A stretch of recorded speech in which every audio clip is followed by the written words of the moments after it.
এই অসাধারণ দৃশ্য কে দেখেছেন জানি না। এই যে বাঙ্কারগুলিতে কি নিয়ে যাচ্ছে বলেন তো? যে আর্মি ক্যান্টনমেন্টের যে বাঙ্কার, সে বাঙ্কারে তাদের মানে মাসের যে খাবার-টাবার সেগুলি নিয়ে যাচ্ছে। মনে হচ্ছে সেটাই। আ আমি জাস্ট অনুমান করছি কিন্তু এই দৃশ্য দেখা খুবই বিরল। তো আপনাদের সাথে শেয়ার না করে পারলাম না। তো সবাই কেমন আছেন? যদি আমার Facebook পেজটা ফলো না করে থাকেন, ফলো করবেন। YouTube চ্যানেলটা সাবস্ক্রাইব করে না থাকলে সাবস্ক্রাইব করে পাশে থাকবেন। তো আমি আজকে গ্রামের বাড়িতে গেলাম। সেখানে যে টাইলস লাগানো হয়েছে সেখানে পানি দিতে হবে। আর দেখেন কি অবস্থা কাদা মাটি একাকার। টাইলসগুলি একদম কি নোংরা অবস্থায় আছে। তো এখানে মোটামুটি আছে পরিষ্কার। কিন্তু পরিষ্কার করতে হবে এর জন্য লোক আসবে। আমি পরিষ্কার করে তারপরে আবার আ বাসায় চলে যাব। রান্নাঘরের সিঙ্কের পাশে যে সেলফ তাতে মার্বেল পাথর বসানো হয়েছে। এত সুন্দর লাগছে। আমার ঘরের মানুষের মানে কি যে রুচিবোধ আমি আপনাদের সাথে শেয়ার করছি। মানে ভালো, খুবই ভালো। আর আমার ক্ষুধা লেগে গেছে। তা আমি বাসা থেকে তেমন খেয়ে যাইনি। সকালবেলা গিয়েছি। তো আমি আ একজনকে দিয়ে একটু নাস্তা আনালাম। সেটা আমি আ খেয়ে তারপরে টুকটাক কাজ করব। তো এখানে আছে তন্দুর রুটি। তন্দুর রুটিটা বেশ শক্ত। দোকানের রুটি তো বুঝেনই। আর গ্রামের রুটি।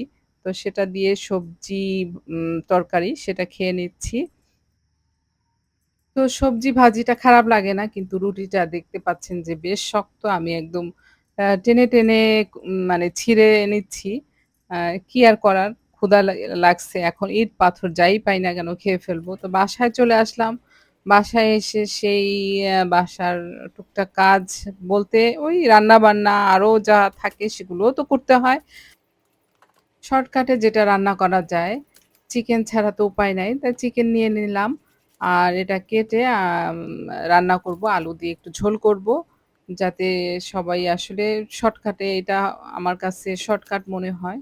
তো আপনাদের কাছে কি কোনটা শর্টকাট মনে হয় জানি না। আর একটু সবজি না হলে হয় না। তাই হাতের কাছে ভেন্ডি ছিল, ভেন্ডিটা কেটে নিলাম, মসলাপাতি রেডি করে নিলাম। এখন ঝটপট রান্না করে নেব। আর বাসায় এসেও সেই একই অবস্থা। একটু রসুন ব্লেন্ড করতে হবে সেটাও নিয়ে নিলাম। আলুটা ছুলে ধুয়ে নিলাম। এবার আমি রান্নাটা মোটামুটি করে ফেলেছি। তো এই আলুর ঝোলটা কিন্তু খুবই মজার লাগে।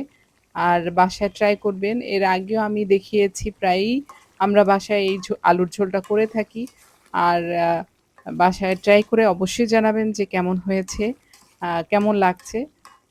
তো এই রান্নাটা কিন্তু গ্রামীণ পদ্ধতিতে রান্না হচ্ছে জিরা ফোড়ন দিয়ে সুন্দর করে একটু ঝোল করে রান্না করা হয়। আর সাদা ভাত দিয়ে এই রান্নাটা কিন্তু খুবই মজার লাগে। তো বাসায় ট্রাই করবেন সবাই এবং জানাবেন যে কেমন হয় রান্নাটা। অবশ্যই জানাতে ভুলবেন না। আর আমার ভিডিওগুলি আপনাদের কেমন লাগে সেটাও জানাবেন। ভালো থাকবেন, সুস্থ থাকবেন। Thanks for watching.